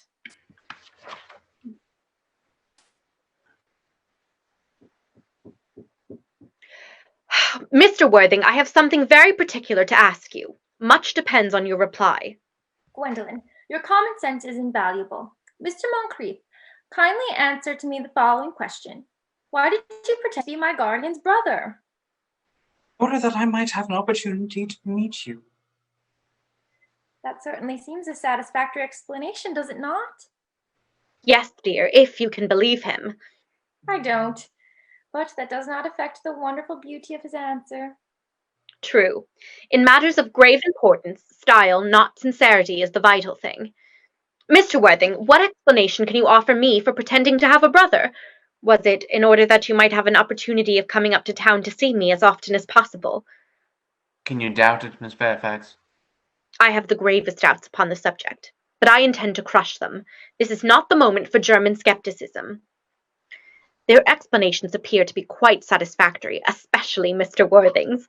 That seems to me to have the stamp of truth upon it. I am more than content with Mr. Moncrieff said. His voice alone inspires one with absolute credulity. Then you think we should forgive them? Oh, yes. I mean, no. True. I had forgotten. There are principles at stake that one cannot surrender. But which of us should tell them? The task is not a pleasant one. Could we not both speak at the same time? An excellent idea. I nearly always speak at the same time as other people. Will you take the time from me? Certainly. Your Christian names are still an insuperable barrier. That is all. Our Christian names? Is that all? But we are going to be christened this afternoon. For my sake, you're prepared to do this terrible thing. I am. Please me, you are ready to face this fearful ordeal? I am.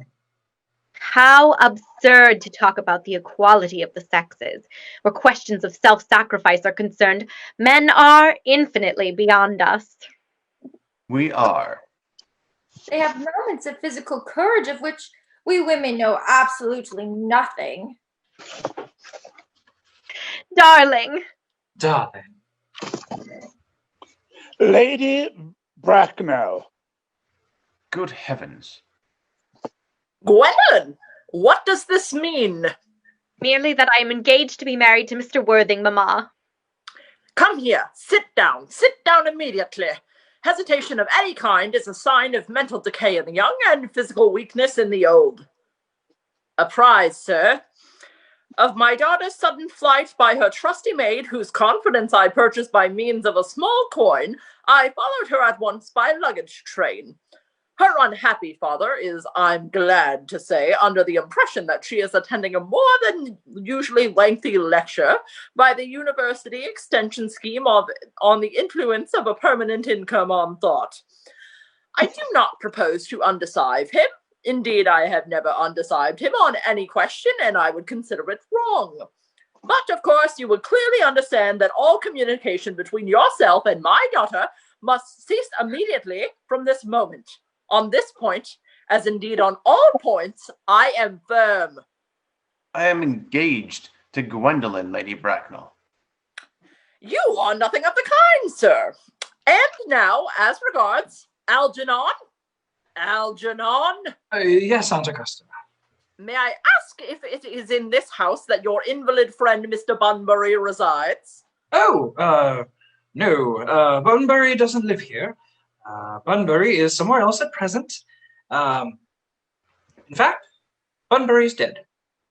Dead? When did Mr. Bunbury die? His death must have been extremely sudden. Oh, I killed Bunbury this afternoon.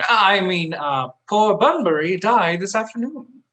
What did he die of? Bunbury? Oh, he quite exploded. Exploded? Was he the victim of revolutionary outrage? I was not aware that Mr. Bunbury was interested in social legislation. If so, he was well punished for his morbidity. My dear Aunt Augusta. He was found out. The doctors found out that Bunbury could not live. That's what I mean. So Bunbury died. He seems to have had great confidence in the opinion of his physicians. I'm glad, however, that he made up his mind at last to some definite course of action and acted under proper medical advice. And now that we have finally got rid of this Mr. Bunbury, may I ask, Mr. Worthing, who is that young person whose hand my nephew Algernon is now holding in what seems to me a particularly unnecessary manner? That lady is Miss Cecily Cardew, my ward. I am engaged to be married to Cecily, Aunt Augusta. I beg your pardon? Mr. Moncrieff and I are engaged to be married, Lady Bracknell. I do not know whether there is anything peculiarly exciting in this air of this particular part of Hertfordshire, but the number of engagements that go on seems to me considerably above the proper average that statistics have laid down for our guidance. I think some preliminary inquiry on my part would not be out of place. Mr. Worthing, is Miss Cardew at all connected with any of the larger railway stations in London? I merely desire information. Until yesterday, I had no idea that there were any families or persons whose origin was a terminus. Miss Cardew is the granddaughter of the late Mr. Thomas Cardew, 149 Belgrove Square, Southwest, Gervais Park, Dorking, Surrey, and the Sporran, 15 Shire, North Britain. That sounds not unsatisfactory. 3 addresses always inspire confidence, even in tradesmen. But what proof have I of their authenticity? I have carefully preserved the court guides of that period, and they're open to your inspection, Lady Bracknell. I have known strange errors in that publication. Miss Cardew's family solicitors are Messrs. Markby, and Markby. Markby, and Markby, a firm of the very highest position in their profession. Indeed, I am told that of the Mr. Markbys is occasionally to be seen at dinner parties. So far, I am satisfied. Oh, how extremely kind of you, Lady Bracknell. Oh, I have also in my possession, you will be pleased to hear, certificates of Miss Cardew's birth, a baptism, a whooping cough, registration, vaccination, confirmation, and the measles, both the German and the English variety. A life crowded with incident. I see, though perhaps somewhat too exciting for a young girl. I am not myself in favor of premature experiences. Gwendolen, the time approaches for our departure. We have not a moment to lose. As a matter of form, Mr. Worthing, I had better ask you if Miss Cardew has any little fortune. Oh, about £130,000 in the funds, and that's all, really. So goodbye, Lady Bracknell. So pleased to have seen you. A moment, Mr. Worthing. £130,000, and in the funds. Miss Cardew seems to me a most attractive young lady, now that I look at her.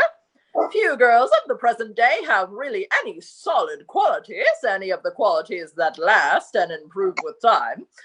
We live, I regret to say, in an age of services. Come over here, dear. Pretty child. Your dress is sadly simple, and your hair seems almost as nature might have left it, but we can soon alter all that. A thoroughly experienced French maid produces a really marvelous result in a very brief space of time. I remember recommending one to young Lady Lansing, and after 3 months her own husband didn't recognize her. And after 6 months, nobody knew her. Turn around, sweet child. No, the side view is what I want. Yes, quite as I expected.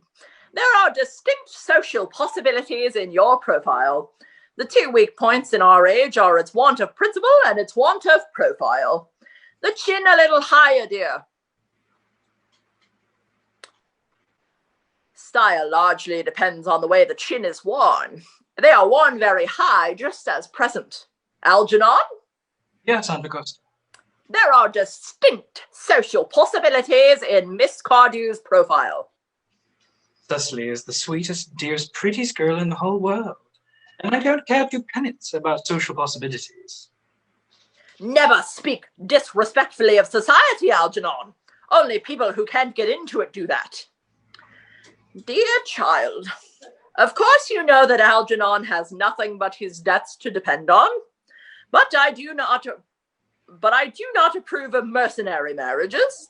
When I married Lord Bracknell, I had no fortune of any kind, but I never dreamed for a moment of allowing that to stand in my way. Well, I suppose I must give my consent. Thank you, Aunt Augusta. Cecily, you may kiss me. Thank you, Lady Bracknell. You may also address me as Aunt Augusta for the future.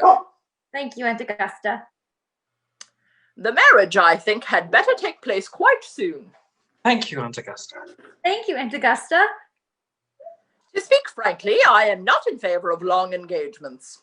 They give people the opportunity of finding out each other's character before marriage, which I think is never advisable. I beg your pardon for interrupting you, Lady Bracknell, but this engagement is quite out of the question. I am Miss Cardew's guardian, and she cannot marry without my consent until she comes of age. That consent I absolutely decline to give. Upon what grounds, may I ask? Algernon is an extremely, I must almost say an ostentatiously, eligible young man. He has nothing, but he looks everything. What more can you desire? Well, it pains me very much to have to speak frankly to you, Lady Bracknell, about your nephew, but the fact is that I do not approve at all of his moral character. I suspect him of being untruthful. Untruthful? My nephew Algernon? Impossible! He is an Oxonian. I fear there can be no possible doubt about the matter. This afternoon, during my temporary absence in London, on an important question of romance, he obtained admission to my house by means of false pretense of being my brother. And under an assumed name, he drank, I've just been informed by my butler, 1 entire pint bottle of my Perrier Jouet, Brut, 89, a wine that I was specifically reserving for a special occasion for myself. And continuing his disgraceful deception, he succeeded in the course of the afternoon in alienating the affections of my only ward. He subsequently stayed to tea and devoured every single muffin. And what makes his conduct all the more heartless is that he knows perfectly well, from the very first, that I have no brother. I've never had a brother, and I don't intend to have a brother, not even of any kind. And I distinctly told him so myself yesterday afternoon. Ahem. Mr. Worthing, after careful consideration, I have decided to entirely overlook my nephew's conduct to you. Well, that's very generous of you, Lady Bracknell. However, my decision is unalterable, and I decline to give my consent. Come here, sweet child. How old are you, dear? Well, I am really only 18, but I always admit to 20 when I go to evening parties. You are perfectly right in making some quite slight alteration. Indeed, no woman should ever be quite accurate about her age. It looks so calculating.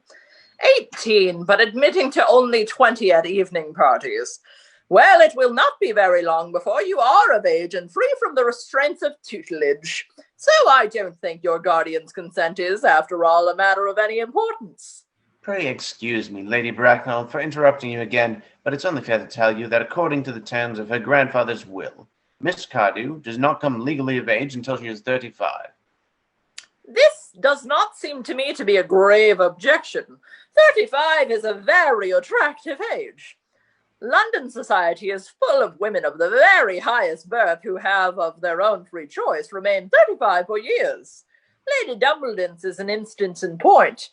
To my knowledge, she has been 35 ever since she arrived at the age of 40, which was many years ago now. I see no reason why our dear Cecily should not be even more attractive at that age than you mentioned that she is at the present. There will be a large accumulation of property. Algie, could you wait for me till I was 35? Of course I could, Cecily. You know I could. Yes, I felt it instinctively, but I couldn't wait all that time. I hate waiting for even 5 minutes for anybody. It always makes me rather cross. I'm not very punctual myself, I know, but I do like punctuality in others. And waiting even to be married is quite out of the question. Then what is to be done, Cecily? I don't know, Mr. Moncrieff. My dear Mr. Worthing, as Miss Cardew states positively that she cannot wait until she is 35, a remark in which I am bound to say seems to me to show somewhat of an impatient nature, I would beg of you to reconsider your decision. But my dear Lady Bracknell, the matter is entirely in your own hands. The moment that you consent to my marriage with Gwendolen, I will most gladly allow your nephew to form an alliance with my ward. You must be quite aware that what you propose is out of the question. Then a passionate celibacy is all that any of us can look forward to. That is not the destiny I propose for Gwendolen. Algernon, of course, can choose for himself. Come, dear, we have already missed 5, if not 6 trains. To miss any more might expose us to comment on the platform. Everything is quite ready for the christenings.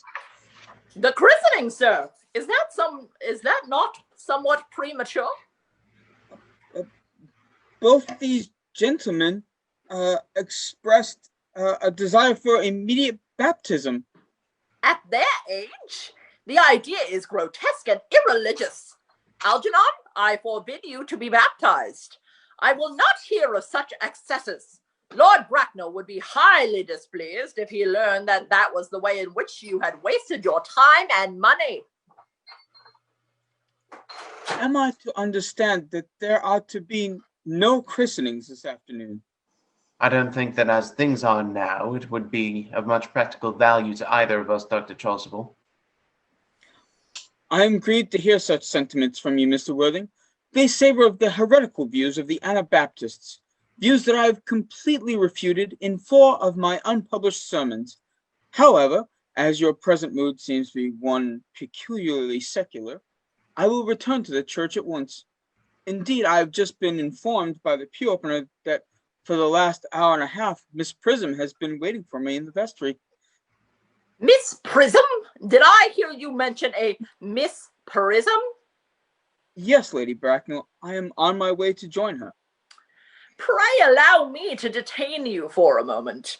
This matter may prove to be of vital importance to Lord Bracknell and myself. Is this Miss Prism a female of repellent aspect, remotely connected with education? She is the most cultivated of ladies, and the very picture of respectability. It is obviously the same person. May I ask what position she holds in your household? I am celibate, madam. Miss Prism, Lady Bracknell, has been for the last 3 years Miss Cardew's esteemed governess and valued companion. In spite of what I hear of her, I must see her at once. Let her be sent for. She approaches. She is nigh. I was told you expected me in the vestry, dear Canon. I have been waiting for you there for an hour and 3/4. Prism? Come here, Prism. Prism, where is that baby? 28 years ago, Prism, you left Lord Bracknell's house, number 104, Upper Grosvenor Street, in charge of a perambulator that contained a baby of the male sex. You never returned. A few weeks later, through the elaborate investigations of the Metropolitan Police, the perambulator was discovered at midnight, standing by itself in a remote corner of Bayswater. It contained the manuscript of a 3-volume novel of more than usually revolting sentimentality. But the baby was not there. Prism, where is that baby? Lady Bracknell, I admit with shame that I do not know. I only wish I did. The plain facts of the case are these. On the morning of the day you mention, a day that is forever branded on my memory, I prepared as usual to take the baby out in its perambulator. I had also with me a somewhat old but capacious handbag in which I had intended to place the manuscript of a work of fiction that I had written during my few unoccupied hours. In a moment of mental abstraction, for which I can never forgive myself, I deposited the manuscript in the bassinet and placed the baby in the handbag. But where did you deposit the handbag? Do not ask me, Mr. Worthing. Miss Prism, this is a matter of no small importance to me. I insist on knowing where you deposited the handbag that contained that infant.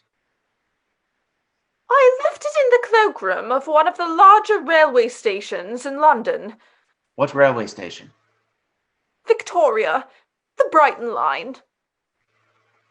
I must retire to my room for a moment. Gwendolen, wait here for me. If you're not too long, I will wait for you all of my life. What do you think this means, Lady Bracknell? I dare not even suspect, Dr. Chasuble.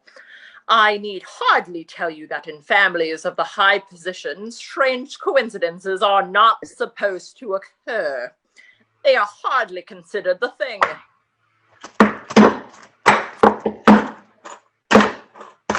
That seems strangely agitated. My guardian has a very emotional nature. This noise is extremely unpleasant. It sounds as if you were having an argument. I dislike arguments of any kind. They are always vulgar and often convincing.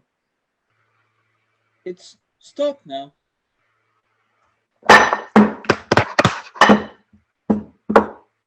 I wish he would arrive at some conclusion. The suspense is terrible. I hope it will last.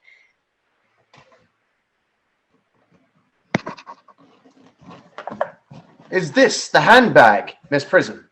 Examine it carefully before you speak. The happiness of more than one life depends upon your answer.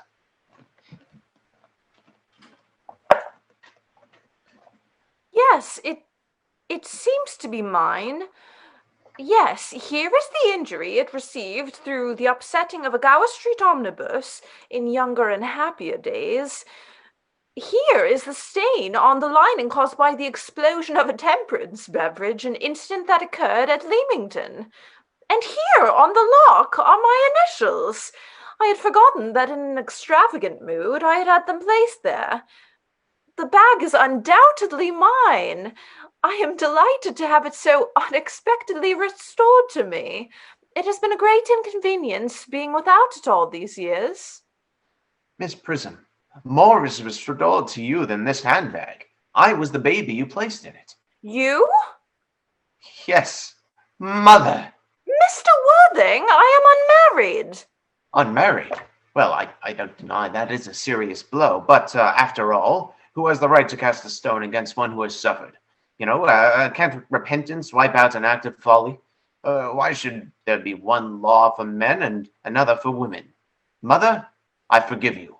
Mr. Worthing, there is some error. There is the lady who can tell you who you really are. Lady Bracknell, I hate to seem inquisitive, but would you kindly inform me exactly who I am? I am afraid to tell you that the news I have to give you will not altogether please you. You are the son of my poor sister, Mrs. Moncrieff, and consequently Algernon's elder brother. Algy's elder brother? Then I have a brother after all. I knew I had a brother. I always said that I had a brother. Cecily, how could you have ever doubted that I had a brother? Dr. Chasuble, my unfortunate brother. Miss Prism, my unfortunate brother. Gwendolen, my unfortunate brother. Algy, you young scoundrel, you'll have to treat me with more respect in the future. You've never behaved to me like a brother in all your life. Well, not till today, old boy, I admit. I did my best, however, though I was out of practice. My own one. But what own are you? What is your Christian name now that you've become someone else? Good heavens, I'd quite forgotten that point. Well, your decision on the subject of my name is irrevocable, I suppose? I never change, except in my affections. Noble nature you have, Gwendolen. Then the question had better be cleared up at once. Aunt Augusta, a moment. At the time when Miss Prism had left me in the handbag, had I been christened already? Every luxury that money could buy, including christening, had been lavished on you by your fond and doting parents. Then I was christened. That is settled. Now, what name was I given? Let me know the worst of it. Being the eldest son, you were naturally christened after your father. Well, yes, but what was my father's Christian name? I cannot at the present moment recall what the general's Christian name was. But I have no doubt he had one. He was eccentric, I admit, but only in later years.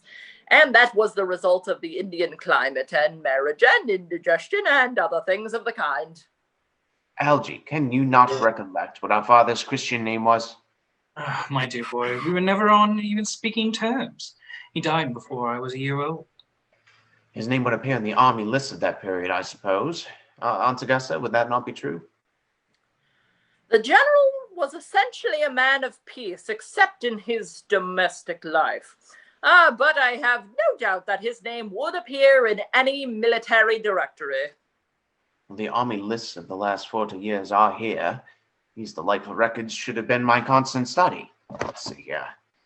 M. Generals, Malim, Maxwell, Magley, what ghastly names they have here. Mockby, Migsby, Mobbs, Moncrieff, Lieutenant 1840, Captain, Lieutenant Colonel, General 1869, Christian names, Ernest, John. I always told you, Gwendolen, my name was Ernest. Did I not? No. Well, it is Ernest after all. I mean, it naturally is Ernest. Yes. I remember that the general was called Ernest. I knew I had some particular reason for disliking the name. Ernest. My own Ernest. I felt from the first you could have no other name. Gwendolen, it is a terrible thing for a man to find out suddenly that all his life he's been speaking nothing but the truth. Can you ever forgive me? I can, for I feel you are sure to change. My own one. Letitia. Frederick, at last. Cecily, at last. Gwendolen, at last. My nephew, you seem to be displaying signs of triviality. On the contrary, Aunt Augusta, I've now realized for the first time in my life the vital importance of being earnest.